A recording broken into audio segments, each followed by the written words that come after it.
Buenas, buenas con todos. El día de hoy vamos a explicar lo que corresponde a trabajo reversible de flujo estacionario. Para que podamos dominar un poco mejor lo que es este tema, es necesario que tengamos presente dos ecuaciones importantes, pero para ello es necesario que sepamos de dónde salen todas esas ecuaciones y cómo se construyen. Para eso vamos a tener presente de que en un diagrama, pues que podría ser tipo temperatura versus entropía, en este caso sería T versus S, siempre, como ya lo habíamos visto en temas pasados, vemos que vamos de 1 a 2, ¿ok? El estado 1 al estado 2, ¿bien? Eso al momento de ubicarlo en nuestro eje S, notamos que se genera un área bajo esa curva, ¿correcto? Esa área bajo esa curva, pues va a tener una expresión que con nosotros ya conocemos y vamos a denotar como el área, ¿ok? Que es esa que está allí, va a ser igual a la integral de 1 a 2, o sea, del estado 1 hasta el estado 2, el proceso completo, de la temperatura multiplicado por el diferencial de entropía. Eso va a ser igual a Q, ¿correcto? En este caso, nosotros en termodinámica denotamos Q como el calor, ¿bien? T como la temperatura y en este caso, diferencial de S como el diferencial de entropía. ¿Correcto? Pero a nosotros nos interesa es prácticamente un pedacito, una pequeña porción de esa área que está allí, y esa pequeña porción o ese diferencial de A, en este caso es el diferencial de área, nosotros lo vamos a conocer como diferencial de área, va a ser igual a la temperatura multiplicado por el diferencial de entropía. Y eso va a estar conocido o va a estar estipulado, va a estar igualado a el diferencial inexacto del calor. Vemos las diferencias, las comparaciones, podemos apreciarlas, que cuando nosotros agarramos, le aplicamos la derivada a esta ecuación de acá, notamos que nos da una derivada del área, y al momento de derivar toda esta integral, pues obtenemos un T y un diferencial de entropía. ¿Por qué? Porque recuerden que aquí lo que estamos haciendo es derivando lo que está acá en este término. Del otro lado de la igualdad tenemos un Q, y al momento de nosotros aplicar derivada a toda esta expresión, tenemos el diferencial inexacto de Q. Muy bien, ya habiendo conocido de dónde salen esas ecuaciones, vamos a conocer o determinar cuál es la ecuación como tal que define la entropía, ¿correcto? Vendría siendo de esta forma: el diferencial del calor, el diferencial inexacto, recuerden, este es diferencial inexacto, ¿ok? Y NT reversible es igual a T por el diferencial de S. ¿De dónde sale eso? Nosotros hemos notado que hemos conseguido esta ecuación de arriba, básicamente es lo mismo que esta de acá, pero con la diferencia de que esta pequeña parte de acá es el área diferencial en un diagrama TS, que es prácticamente lo que acabamos de hacer acá. Bien, esa expresión va a tener sus unidades en kilojoule. ¿Ok? Esta sería la primera ecuación T por diferencial de S que hemos conseguido, que es prácticamente la ecuación que define como tal la entropía. Pero nótese que ya tenemos un diferencial inexacto, ¿ok? De un lado, y del otro lado tenemos T por el diferencial de S. Nosotros lo que vamos a hacer ahora, ¿ok? Para dejarla expresa, es quitarle este diferencial, y para ello vamos a tener que integrar de ambos lados de la igualdad, ¿correcto? Al momento de que hagamos eso, nos va a quedar Q y NT reversible es igual a la integral de 1 a 2 de T por el diferencial de S, eso también en kilojoule. Pero ustedes se preguntarán, ¿Qué es QINT reversible? Recordemos que aquí nosotros estamos determinando la tasa total de calor durante un proceso internamente reversible, ¿correcto? Por eso es que cuando nosotros colocamos Q, le colocamos el INT rep, que corresponde a lo que es internamente reversible, la tasa de calor. Muy bien. Ahora nosotros necesitamos encontrar otra ecuación como esta que acabamos de conseguir. Esta va a ser nuestra primera ecuación, ¿correcto? Vamos a necesitar conseguir otra ecuación de este tipo de expresión. Bien. Y para ello vamos a determinar cuál es la expresión que vamos a utilizar, sabiendo de que de nuestro conocimiento pasado de la termodinámica sabemos que H, correcto, que es entalpía, ¿ok? Es igual a el diferencial o delta H, vamos a decir, delta H es igual a delta U, ¿correcto? Más P por el diferencial de B, o de volumen específico, más B por el diferencial de P, o el diferencial de la presión. Pero eso sale ¿de dónde? ¿Cómo llegamos hasta esta expresión? Ok, nosotros para poder llegar acá, ok, poder construir todo esto, nosotros debemos partir de que H o entalpía es igual a energía interna específica más presión por volumen. Eso ya nosotros lo sabíamos de los temas pasados. Y derivando ambas partes de la igualdad, fíjense, cuando derivamos esta parte, nos da esto. Cuando derivamos delta U, nos da esto. Derivamos U, energía interna, nos da delta U. Cuando derivamos esta parte de acá, se va a dividir en dos términos, que ya los vamos a explicar profundamente o más específicamente para qué se utilizan estos dos términos. La presión por el diferencial del volumen específico más el volumen específico por el diferencial de la presión. Pero estos dos pequeñitos términos se usan en distintas circunstancias que ya vamos a determinar cuáles y para qué se utilizan. De esta ecuación que estamos viendo acá, vamos a saber de que el diferencial de U por la presión y más la presión por el diferencial del volumen es T por el diferencial de S. ¿Qué quiere decir eso? ¿Cómo se come? Vamos a decir que esta parte de acá, correcto, va a ser igual a T por el diferencial de S. ¿Ven que es lo mismo de arriba? Aquí tenemos, vuelve a aparecer otra vez este término que acabamos de conseguir. Pero eso, cuando nosotros lo sustituyamos, nos va a quedar de la siguiente manera. Nos va a quedar diferencial de H de este lado, va a ser igual ¿a qué? A T por el diferencial de S. La temperatura por el diferencial de entropía. ¿Bien? Más, o en este caso, fíjense que nos va a venir quedando más este término de acá, que es el volumen específico por el diferencial de presión. Pero a nosotros nos interesa despejar esto, correcto, nos interesa despejar esa parte de allí. Así que lo que hacemos es pasar este término para el otro lado, ¿ok? Restando.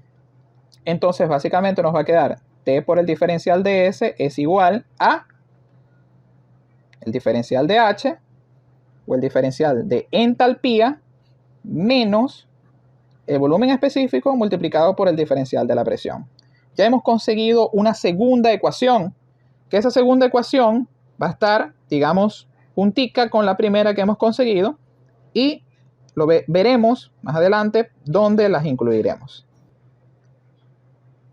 Ahora, conociendo cuáles son estas dos ecuaciones, fíjense estas dos, vamos a ir propiamente con lo que nos interesa, que es básicamente el trabajo reversible de flujo estacionario. Bien, nosotros sabemos de que el trabajo realizado durante un proceso depende de la trayectoria que éste siguió, pero también depende de las propiedades de los estados externos o extremos. ¿Cuáles vendrían siendo esos? Fíjense, este de acá y este de acá. El 1 y el 2. Por eso es que nuestra ecuación, hasta acá, vemos que solamente hemos conseguido dos ecuaciones que nos van a servir más adelante para poder integrarlas en otro lado, ¿bien? O adaptarlas a otra ecuación. Pero ahora nos va a interesar es definir cuál es el trabajo reversible de fronteras móviles de cuasi equilibrio. ¿Correcto? Eso tiene como su expresión, como WB, que es el trabajo de, como nos habíamos dado cuenta anteriormente, el trabajo de frontera, de 1 a 2, como acabamos de decir. Recuerden que depende de la trayectoria que este siguió, multiplicado por la presión por el diferencial de B. En este caso, diferencial del volumen específico, o en algunos casos, diferencial del volumen geométrico. En este caso más específico, es del volumen específico. Fíjense de que tenemos P por diferencial de B, ¿ok? B minúscula. Quiere decir que es P por el diferencial del volumen específico. Por lo tanto, aquí podríamos decir que solo es para trabajo reversible de frontera en sistema cerrado esta expresión de P por el diferencial de B. Recuerdan que aquí yo les decía, ¿cuándo se utiliza P por diferencial de volumen específico o cuándo se utiliza volumen específico por el diferencial de presión? Bueno, sabemos que el P por el diferencial del volumen específico lo vamos a utilizar para este término de acá, que es el trabajo reversible de fronteras móviles de cuasi equilibrio o ecuación del trabajo de frontera. Bien, el otro término que vendría siendo el volumen específico por el diferencial de P lo utilizaremos más adelante en otra expresión para determinar otra cosa. También podemos decir de que se puede expresar el trabajo asociado con dispositivos de flujo estacionario en términos de las propiedades del fluido. Porque también sabemos que las interacciones de trabajo en cuasi equilibrio conducen tanto al trabajo máximo de salida en dispositivos que lo producen, es decir, dispositivos que producen trabajo, ya saben que es trabajo máximo de salida, como a la mínima de entrada, es decir, como el mínimo de entrada en el trabajo en los dispositivos que lo consumen. Es decir, cuando un dispositivo consume, ya sabemos que eso es un trabajo de entrada, ¿correcto? Entonces, bueno, ahora, como podemos nosotros expresarlo, ¿ok? Expresar este tipo de trabajo en flujo estacionario en términos de las propiedades del fluido, podemos decir que podemos reescribimos entonces la ecuación como el diferencial inexacto del calor específico, rep, ¿ok? Menos el diferencial inexacto del trabajo, rep, es igual al diferencial de entalpía más el diferencial de energía cinética más el diferencial de energía potencial. Y ya nos habremos digamos, expresado esa ecuación, ¿ok? De una manera que nosotros podamos incluirle el término del trabajo, ¿ok? Fíjense de que aquí le hemos incluido a lo que ya teníamos anteriormente, le hemos incluido lo que es el término del trabajo. Aquí estamos asumiendo que el calor es de entrada, que el trabajo es negativo, es decir, es de salida, ¿bien?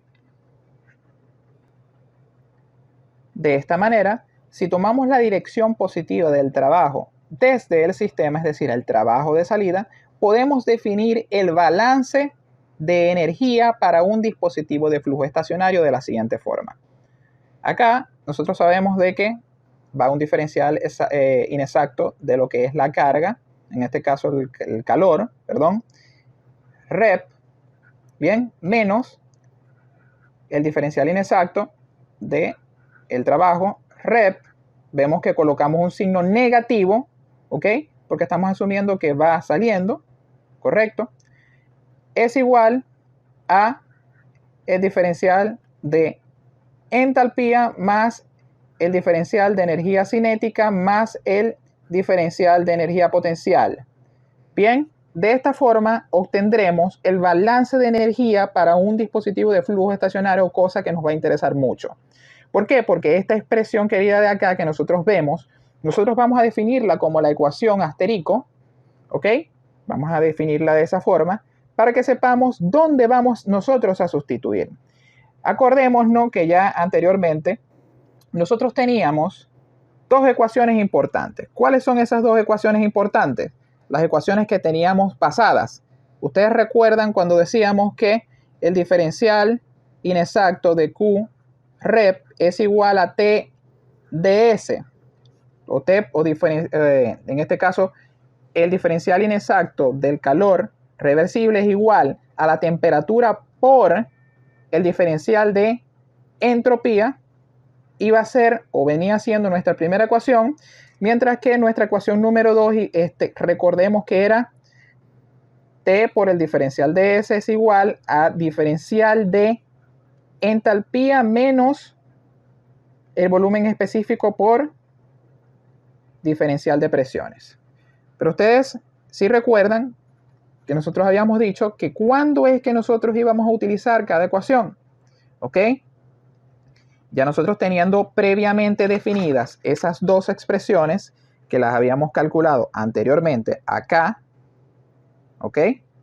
Y acá, ¿correcto? Nosotros vamos a utilizarlas en nuestro balance de energía para dispositivos de flujo estacionario, y lo que hacemos es jugar con estas dos ecuaciones que vemos acá. ¿Cómo hacemos eso? Fíjense que nos estamos diciendo que nuestra ecuación número 2, que es esta, es TS. Entonces este TS lo vamos a meter aquí, en la primera. Y vamos a armar una tercera ecuación simplificada de ambas dos, que diga que es la parte izquierda, que no se altera, ¿ok? En este caso es diferencial inexacto. Red es igual de la parte derecha, en lugar de poner o dejar aquí el TDS, lo que vamos a hacer es sustituir acá este término acá y nos va a quedar de esta forma. Diferencial de H menos volumen específico por el diferencial de P. En este caso es el diferencial de la presión. ¿Correcto? Entonces ahora lo que vamos a hacer es que esta ecuación que tenemos acá la vamos a sustituir en nuestro balance de energía para un dispositivo de flujo estacionario, y al momento de nosotros sustituir esta ecuación acá, ¿ok? Vemos que este término ya no lo vamos a colocar acá, sino que lo que vamos a hacer es diferencial de H menos el volumen específico diferencial de P menos el diferencial inexacto, Rep, es igual al diferencial de H más diferencial de energía cinética más el diferencial de energía potencial. Estamos notando de que ahora, ¿ok? Lo único que hicimos fue en donde estaba el diferencial de Q, lo que hicimos fue colocar lo que vale realmente eso. Bien, ahora vemos que al momento de nosotros sustituir en la ecuación de arriba, vamos a tener de ambos lados, ¿ok? Un diferencial de H, que vendría siendo el diferencial de entalpía, cosa que podemos eliminarlo, ¿ok? De esta forma, porque lo tenemos en ambas partes de la igualdad, ¿correcto? Y lo que hacemos es pasar este término de acá, lo pasamos del otro lado. Fíjense de que tiene un signo negativo, podemos pasarlo del otro lado de la igualdad a sumar, ¿correcto? Con el signo contrario. Nos debería de quedar una expresión así, diferencial inexacto del trabajo, ¿ok? Del otro lado nos debería de quedar volumen específico diferencial de presión más energía cinética más energía potencial, ¿correcto? Pero fíjense algo, nosotros necesitamos que la parte izquierda que está arriba quede de una forma positiva, es decir, esta parte, de la parte izquierda, nosotros le necesitamos quitar el signo menos, por eso nosotros multiplicamos por menos 1 ambas partes de la igualdad, ¿ok? De este lado, por menos 1, bien, y nos debería de quedar positivo toda la expresión completa, ¿correcto? Pero ahora lo que vamos a hacer nosotros es integrar, ¿ok? Y al momento de integrar y de multiplicar por menos 1 ambas partes de la igualdad, nos debería quedar esta expresión de acá, que es el trabajo menos la integral de 1 a 2 del volumen específico por el diferencial de presión, menos el diferencial o delta C menos delta EP, ¿ok? Delta energía cinética y delta energía potencial. Ustedes fíjense, ustedes se preguntarán, ok, ¿por qué hacemos eso? ¿Por qué pasa de que nosotros al momento de integrar la parte izquierda, bien, nos queda libre la W? Recuerden que tenemos un diferencial inexacto, W rep Y cuando nosotros le aplicamos derivada, le quitamos le aplicamos la integral, le quitamos esa derivada. Fíjense en este término no es constante. Entonces al momento de nosotros aplicar la integral, nos va a quedar la integral de ese término. Pero fíjense, estos dos términos de acá, estos dos términos son constantes. Por eso cuando nosotros aplicamos la integral, lo que vamos a hacer es sacar de esa integral estos dos términos que van a ser constantes y por lo tanto nos van a venir quedando así. Por eso, por lo tanto, en esta expresión ya integrada o ya después de aplicar la integral, no le colocamos la integral a delta de C ni a delta de P, que es el delta de energía cinética y potencial, ¿ok? Por lo tanto, nos va a quedar una expresión definida con kilojoule sobre kilogramos, las unidades de esa ecuación, ¿correcto? Dicha expresión o dicha ecuación va a estar afectada o alterada dependiendo de nuestro ejercicio o de cómo sea nuestro ejercicio. Podemos decir que si nuestros cambios de energía cinética y potencial son insignificantes en el ejercicio que estamos haciendo, ¿ok? Entonces aquí lo que hacemos es colocar que esto va a ser igual a 0. Ojo, no es en todos los casos, simplemente si nuestro ejercicio nos dice que delta energía cinética y potencial es igual a 0, ¿ok? Colocamos que esos términos son insignificantes o despreciables y nos vendría quedando una expresión como esta de acá, que va a ser nuestra expresión, digamos, más simplificada de la pasada que tenemos. Bien. Ahora, ¿qué pasa con el B? Este B que ustedes ven aquí es volumen específico para, digamos, el dispositivo que estamos nosotros estudiando. Es decir, el volumen específico que pasa a través de ese dispositivo, ¿correcto? Bien. ¿Para cuándo vamos a utilizar esta expresioncita que hemos nosotros determinado? Bueno, la vamos a utilizar tanto en turbinas como en compresores y en bombas. Es importante que sepamos cuándo utilizarla o cuándo podemos nosotros utilizarla. Pero aquí va a haber una variación. Este volumen específico que ustedes están viendo acá puede ser mayor o puede ser menor. Y sabemos que mientras más grande sea este volumen específico, más grande vendría siendo este señor de acá, que vendría siendo el trabajo, ¿ok? Entonces es importante saber de que si el volumen específico es grande, por lo tanto Wrep va a ser grande, que en este caso vendría siendo el trabajo reversible producido o consumido, será un poco más grande. Ahora, si esto es menor, por supuesto que este va a ser mucho menor, ¿correcto? Entonces sabemos, nosotros podemos aquí colocar unas notas donde digamos que el volumen es menor en procesos de compresión. ¿Correcto? Sabemos que si estamos en la presencia de un proceso de compresión, el volumen específico es menor, pero si estamos en la presencia de un proceso de expansión, el volumen específico es mayor en expansión.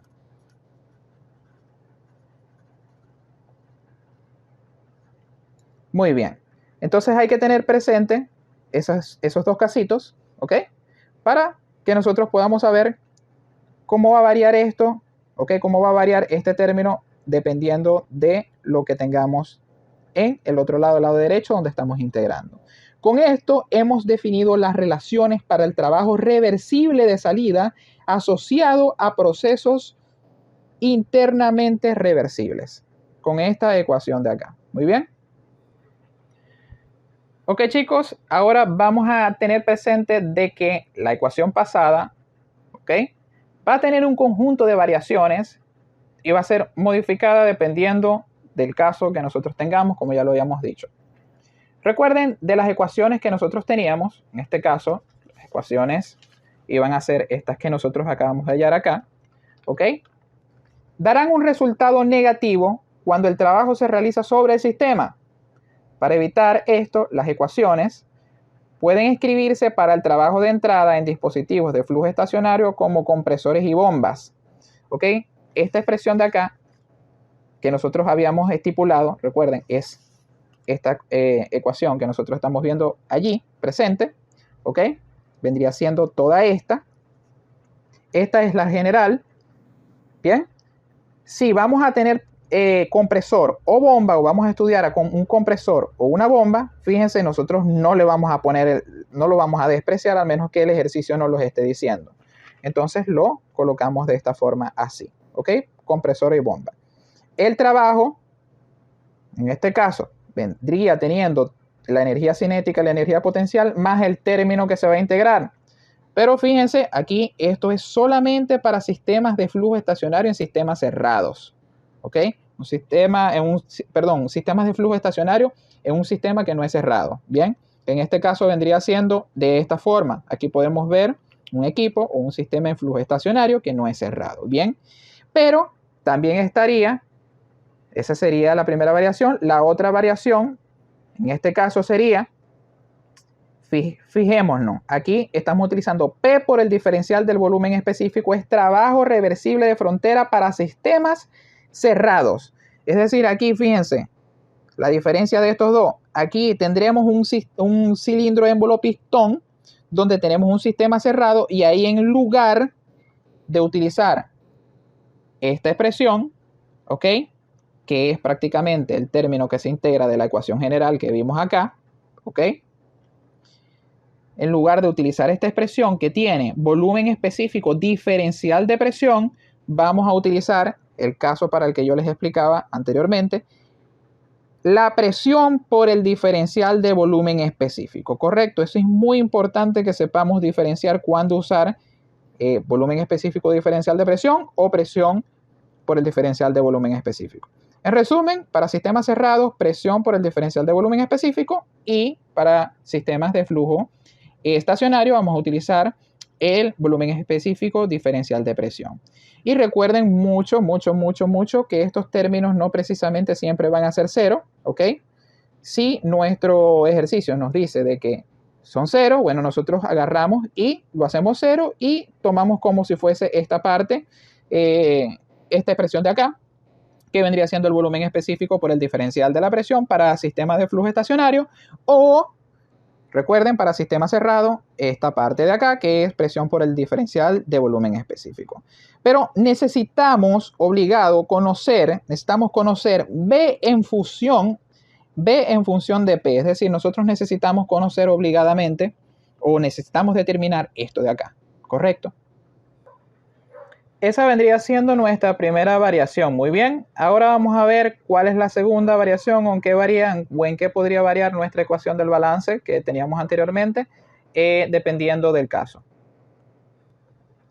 Para ello nos vamos a enfocar básicamente en esta ecuación de acá, ¿ok?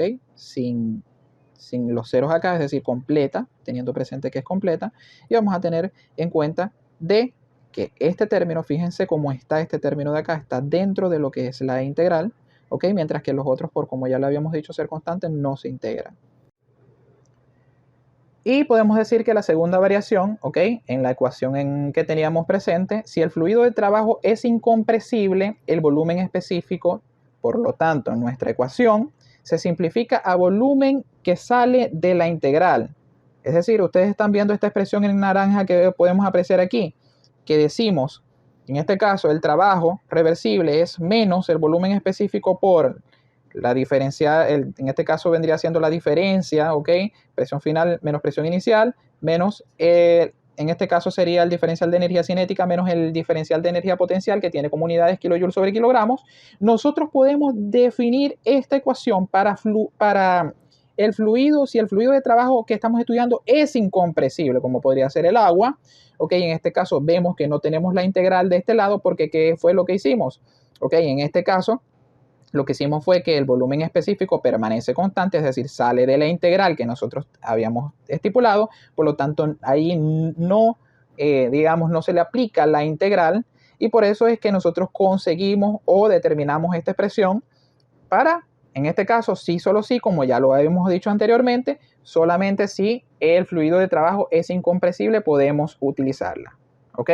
Ahora la tercera variación, en este caso sería una de las más bonitas, o una de las más conocidas, que es para cuando el flujo es estacionario en un líquido a través de dispositivos que no funcionan, que no involucran interacciones de trabajo como las toberas o una sección de una tubería. Es decir, cuando tengamos tanto una tubería como una tobera, nosotros vamos a utilizar la famosa ecuación de Bernoulli, que vendría siendo esta de acá, correcto, esta de acá que nosotros vemos arriba. Recuerden que nosotros habíamos dicho que nuestra expresión principal, esta ecuación de acá, ¿ok?, podía tener distintas variaciones dependiendo de nuestro ejercicio, ¿correcto? La expresión que ustedes ven acá para el trabajo, en este caso, trabajo reversible. Bien, para el caso de toberas y para el caso de una pequeña sección de tubería, recuerden que nosotros habíamos dicho anteriormente que para esta expresión de acá, que nosotros podemos apreciar acá, ¿ok?, podía tener distintas variaciones. La tercera es para el caso de una tobera o el caso de una pequeña sección de tubería, iba a tener una forma específica que sería la que nosotros acabamos de ver, pero mejor conocida como la expresión de Bernoulli, ¿correcto? En este caso sería esta. Lo vemos, lo podemos apreciar. Nos quedaría así, ecuación de Bernoulli, y esta ecuación de Bernoulli se va a utilizar para ejercicios que nos pidan calcular fricción o ondas de choque. En este caso quedaría el volumen específico multiplicada por P2 menos P1 más la diferencia, en este caso de B2 al cuadrado, ¿ok?, entre 2 multiplicado por G por Z2 menos Z1 es igual a 0. Pero notemos que aquí estamos notando que está igualado a 0. ¿Por qué? ¿Por qué ese término se iguala a 0, señores? Porque recuerden de que en el caso de tobera o una sección de tubería, el término de trabajo es 0. Y la ecuación, esta que nosotros vemos acá, ¿ok?, si nosotros decimos que esto es 0, ¿ok?, todo este término lo igualamos a 0, ¿ok? Decimos también que el volumen específico es constante, por lo tanto sale de la integral y no se integra, y se integraría sería la presión de 2 y 1, ¿ok? Por lo tanto quedaría de esta forma. En este caso, el volumen específico, como es constante, ¿ok?, quedaría fuera de la integral. Se evaluaría el estado 1, estado 2, la presión 2 menos la presión 1. De este lado tenemos energía cinética, recuerden, energía cinética. Cuando nosotros tenemos energía cinética, ¿qué pasa? Tenemos que elevar las velocidades elevado al cuadrado entre 2. Y también tenemos energía potencial, que ya nosotros sabemos que es la gravedad multiplicada por las distancias. En este caso vendrían siendo las correspondientes a la energía potencial, siempre y cuando no se desprecien ambas y cada una de ellas nuestro ejercicio, porque si no, nada más tendríamos, recuerde, esta parte de acá. ¿Correcto? Eso corresponde a lo que es nuestro capítulo de trabajo reversible de flujo estacionario. Ahora, para comprender un poco mejor sobre todo lo que hemos estado analizando, las fórmulas y todo eso, vamos a analizar este ejercicio que es del libro de Zengel, de la séptima edición del Zengel, que se llama el ejercicio 7.12, ¿ok? 7-12, compresión de una sustancia en fase líquida en comparación con un estado gaseoso. Bien, aquí vamos a analizar, digamos, el ejercicio de dos formas. Una asumiendo que es líquido saturado y la otra vapor saturado en el estado inicial. El ejercicio dice: determine el trabajo de entrada del compresor requerido para comprimir isentrópicamente agua de 100 kPa a 1 MPa, suponiendo que el agua existe como líquido saturado A, ¿ok?, y B como vapor saturado en el estado inicial. Muy bien. Aquí necesitamos tener en cuenta una cosa que es muy importante. Dice comprimir isentrópicamente agua.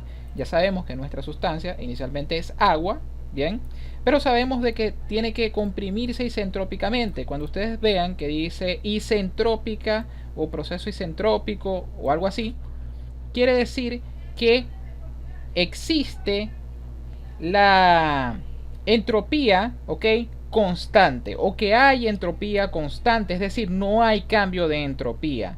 ¿Cómo nosotros vemos eso? Podemos decir que algo isentrópico o isentropía, vamos a ver que eso es en Google, ¿Ok? Aquí vemos que es un proceso isentrópico. Proceso isentrópico, notamos que es aquel en el que la entropía del sistema permanece constante. Es decir, aquí tenemos una gráfica donde, por ejemplo, vemos una gráfica de esta forma y la entropía, que es el eje de las X, vemos que no hay variación hacia ninguna parte, solamente hay variación vertical, por lo tanto permanece constante en todo su eje. Bien, entonces, ¿qué pasa? Que el diferencial de entropía en este caso de nuestro ejercicio ya sabemos que es 0. Muy bien. Las suposiciones. Existen condiciones estacionarias de operación. Los cambios de energía cinética y potencial son insignificantes. Aquí nos está diciendo, señores, el ejercicio de lo que habíamos asumido anteriormente nosotros, ¿ok? De cierto modo teníamos razón. Aquí en este caso vamos a asumir la energía cinética y la potencial igualada a 0. Muy bien. Entonces, básicamente, ya sabemos dos cosas importantes. Una, que la energía cinética es 0, otra que la energía potencial es 0, y la otra es que es un proceso isentrópico, es decir, no tenemos variación de entropía. ¿Ok? Ya con esas dos cosas podemos nosotros exprimir este enunciado y podemos sacar cositas de aquí que nos ayudarán a resolver el ejercicio. Muy bien. Bueno, lo otro es que el proceso se considera isentrópico, como ya lo habíamos dicho, chévere. El análisis. Primero se toma como sistema la turbina y después la bomba. Ambas son volúmenes de control porque la masa cruza su frontera. Ok. Se ofrecen los esquemas de la bomba y la turbina junto con el diagrama TS. ¿Dónde vamos a ver eso? Un poco más abajo. Ok. Aquí vemos lo que es la bomba, que es esta de acá. Ok. Apreciamos de que hasta cierto punto entra una presión de 100 kPa. Llevamos hasta una presión 2 de 1 MPa. Entra una presión en el compresor también de 100 kPa. Y sale una presión o una presión de salida de 1 megapascal. Bien, lo único que varía es el tipo de dispositivo, que es en la bomba se da lo que es la compresión de un líquido y que en el compresor se da lo que es la compresión de un vapor. Bien, aquí en el diagrama, como ustedes pueden apreciar, notamos que en la parte de la bomba, bien, que tenemos el líquido, la A es la compresión del líquido, vemos, ok, en la parte esta de acá, más cerca de lo que es la parte del líquido saturado, se encuentra toda la línea completa de lo que es la línea del líquido saturado. Vemos que como es un proceso isentrópico, que el movimiento, desplazamiento o trayectoria va a ser de 1 hasta 2, ok, va a ser en este sentido, no va a haber variaciones de entropía. Esta para la bomba, mientras que para el compresor estaremos más cercano a la zona de lo que es vapor sobrecalentado, más específicamente en la línea de lo que es sobre la línea de lo que es vapor saturado, y la trayectoria sería de 1 hasta 2. Vemos que hay una presión, ¿ok?, que permanece constante de 100 kPa, y otra presión que es la presión final de ambos dispositivos, ¿ok?, que vendría siendo 1 megapascal. Muy bien, entonces el compresor iría de 1 a 2 y te concluiría en la línea que llega hasta vapor sobrecalentado, ok, hasta lo que es el punto número 2, donde está la línea de vapor sobrecalentado. Muy bien, vemos que en la bomba pasa lo mismo, pero va de vapor de agua saturada, o de agua, digamos, agua saturada, a agua líquida comprimida. La vemos, que es esta parte de acá, líquido saturado a líquido comprimido. Bien, entonces de esa forma, ya teniendo en cuenta todo esto, en este caso notamos que dice, en este caso el agua inicialmente es un líquido saturado y su volumen específico es este. ¿Dónde nosotros podemos ver eso? En la tabla 5. ¿Qué vamos a hacer nosotros? Nos vamos a ir al libro de Senge al final, más específicamente vamos a ver la página 916. Vamos a entrar, ok, en la tabla de agua saturada por la tabla de presiones, porque nos están dando los 100 kilopascal, bien, y buscamos directamente lo que es el BF. ¿Por qué el BF? Porque estamos en líquido saturado, lo vemos, líquido saturado, y el BF nos da 1,001043. Bien, eso ya sabemos que eso es metro cúbico sobre kilogramo. Entonces ya tenemos ese dato importante, que es este de acá, lo vemos. Entonces dice, permanece constante durante este proceso. ¿Qué quiere decir? Recuerden cuando explicábamos de que si, digamos, un valor dentro de la integral permanecía constante, se salía de la integral. Muy bien, entonces colocamos la expresión como tal, la expresión que nosotros conocemos, que es trabajo rep de entrada, en este caso es el trabajo reversible de entrada, la integral de 1 a 2, del estado 1 al estado 2 es la integral del proceso, ok, B por el diferencial de P. Ok, pero ¿qué pasa que el B ya lo tenemos arriba, lo vemos, lo involucramos acá, luego ese sale de la integral y se integra solamente dP. Bien, anteriormente habíamos dicho de que si integramos, por ejemplo, dP, nos quedaba P, pero evaluado de 1 a 2, correcto, así como lo hicimos con la energía cinética y la potencial. Bien, y como lo hicimos con las velocidades, ¿recuerdan? Bueno, igualito, así, en este caso evaluamos lo que es el límite superior y el límite inferior dentro de la integral del diferencial de P, y eso vendría siendo delta P, y delta P es igual a P2 menos P1. Bien, recuerden, este término de acá lo sacamos de la integral, por lo tanto no se integró por ser constante. Muy bien, y por lo tanto quedaría fuera, ok, nos quedaría esta expresión. Entonces notamos que esta expresión nos queda así, con el volumen específico fuera, multiplicando a la presión 2. Pero ¿cuál vendría siendo la presión 2, señores? Recuerden, vamos a ir desde 100 kilopascal a 1 megapascal. Por lo tanto, 1 megapascal correspondería a esto, ok, kilopascal, correcto.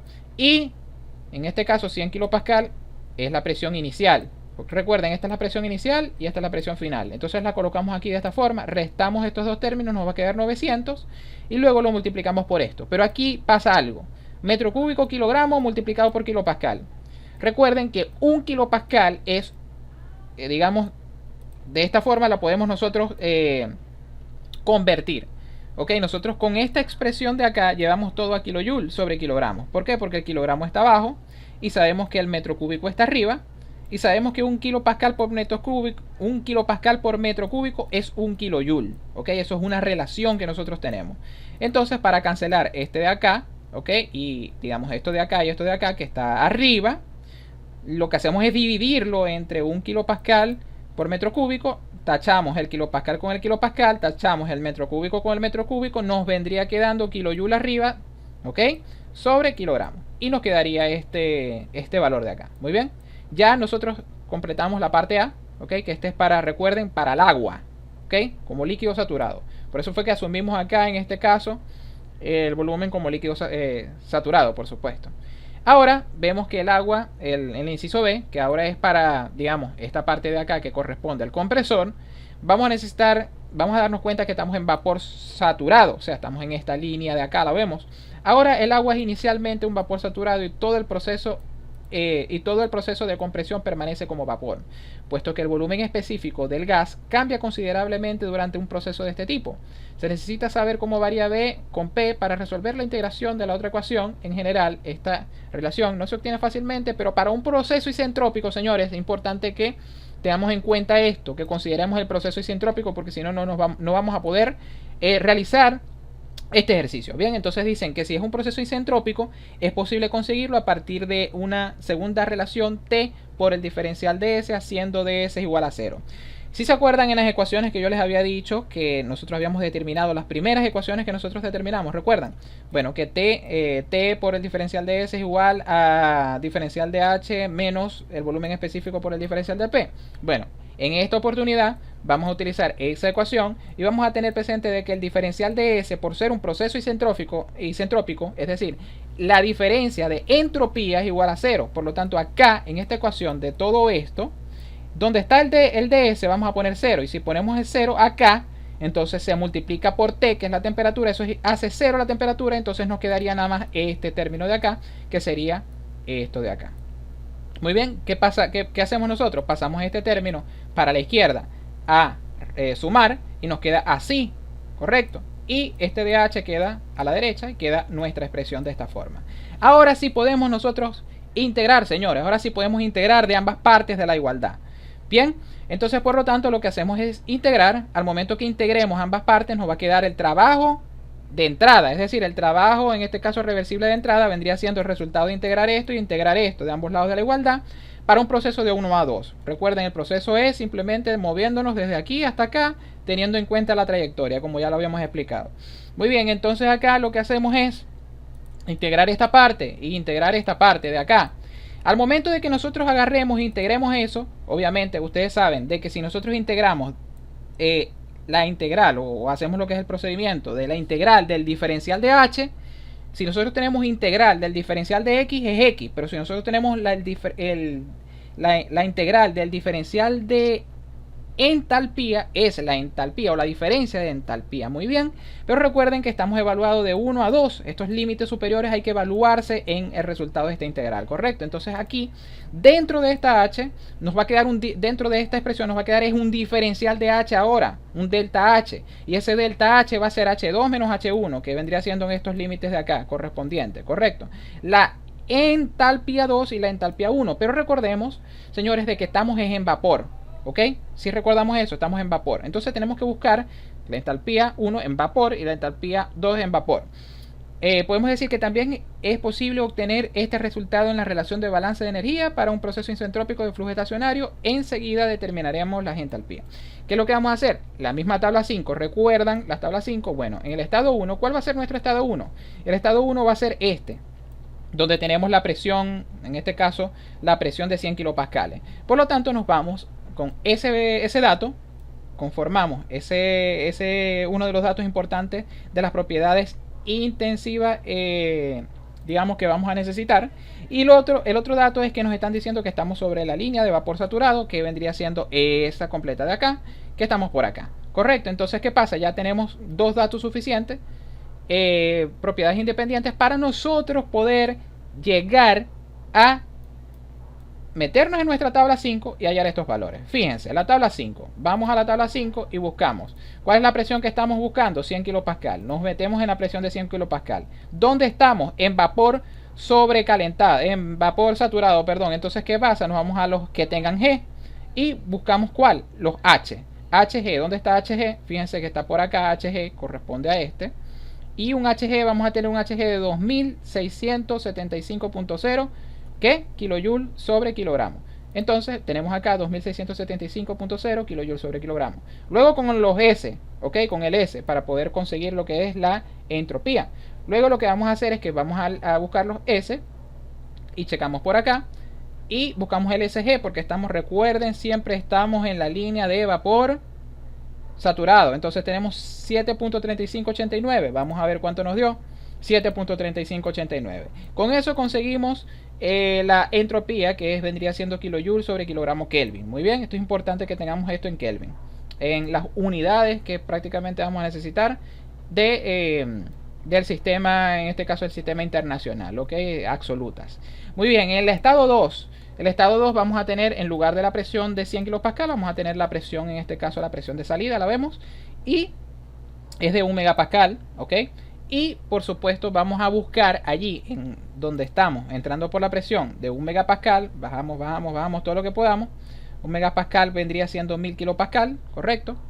Y vamos a averiguar lo que es la entalpía. En este caso aumentó la presión, y si aumentó la presión, vamos a ver, ahora vamos a tener otra entalpía un poco superior a la que teníamos anteriormente. Aumentó la presión.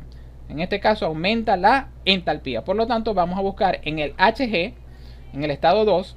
Sabemos que el estado 2 podemos decir que tenemos una presión y que tenemos el S2. Que el S2, o sea, este S1 que teníamos anteriormente, nos va a servir para este estado 2. Bien, ¿por qué? ¿Por qué lo utilizamos acá? Porque no hay diferencias de entropía. Y si no hay diferencias de entropía, la entropía del estado 1 permanece constante y por lo tanto la usamos acá. Correcto, entonces aquí vamos a tener esta entropía 2, pero ¿dónde lo vamos a sacar? De la tabla A6. Vamos a ver, la tabla A6 está un poco más acá, es esta, la tabla 6 de vapor sobrecalentado. ¿Por qué vapor sobrecalentado? Porque resulta que nosotros, recuerden, estábamos en la línea de vapor saturado, esta. Cuando llegamos al estado 2, estamos en la línea de vapor sobrecalentado. Aumentó la presión, aumentó la entropía.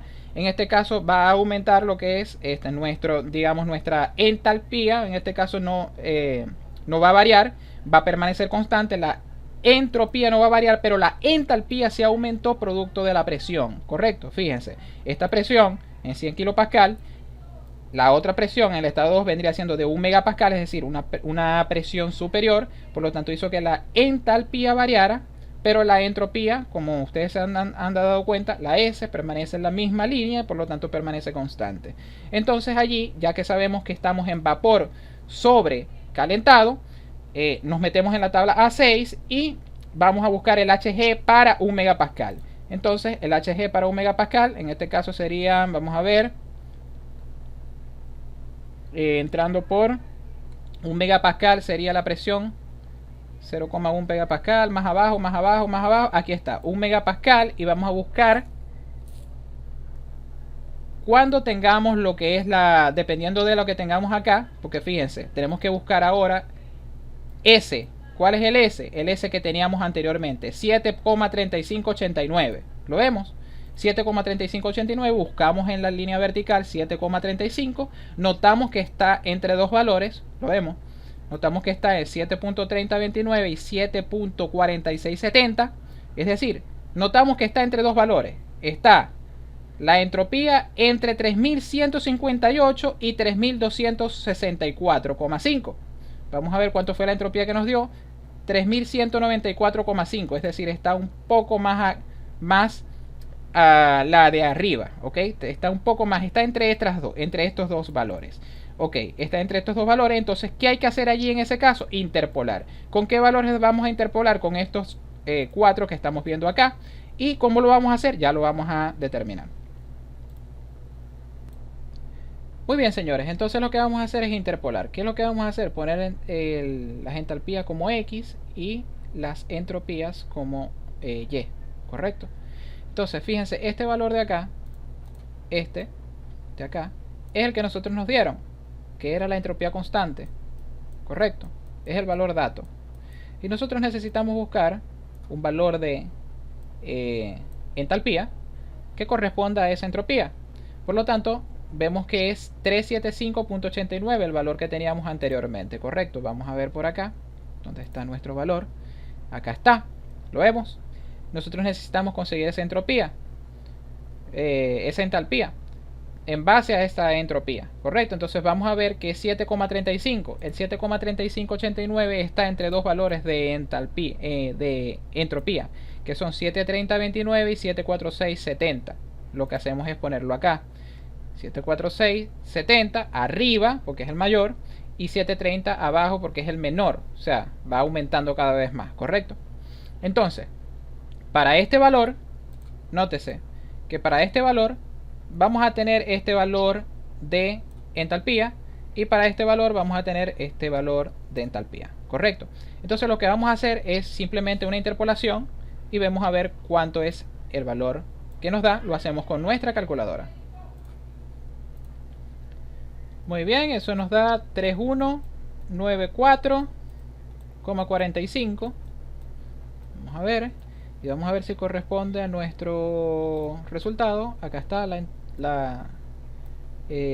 este caso la entalpía, 3194,5 kilojoules sobre kilogramo. Está muy cerca de lo que nos dio a nosotros. Ok, entonces ¿qué pasa? Tenemos el H2 y ya tenemos un H1 que está por acá. Simplemente lo que hacemos es, en esta expresión de acá, que es el H2 menos H1, el delta H, ok, correcto. Luego lo que hacemos es sustituir el trabajo, en este caso el trabajo reversible de entrada, que es igual al delta H, aquí, ok, de esta forma. Sustituimos el H2, el H final, acá, y el H inicial, que es este de acá, lo sustituimos acá y nos debería de dar este resultado de acá, con nuestra calculadora, ok. Como comentario nos dice, observe que al comprimir el agua al estado gaseoso requeriría 500 veces más de trabajo al comprimirlo que su forma líquida entre los mismos límites de presión. Muy bien, señores, este ha sido el ejercicio, espero que de verdad se haya entendido. Si fue así, te invito a que le des like al vídeo, te suscribas al canal y actives la campanita para no perderte más nada. Sin más que decir, nos vemos en la próxima. Chao, chao.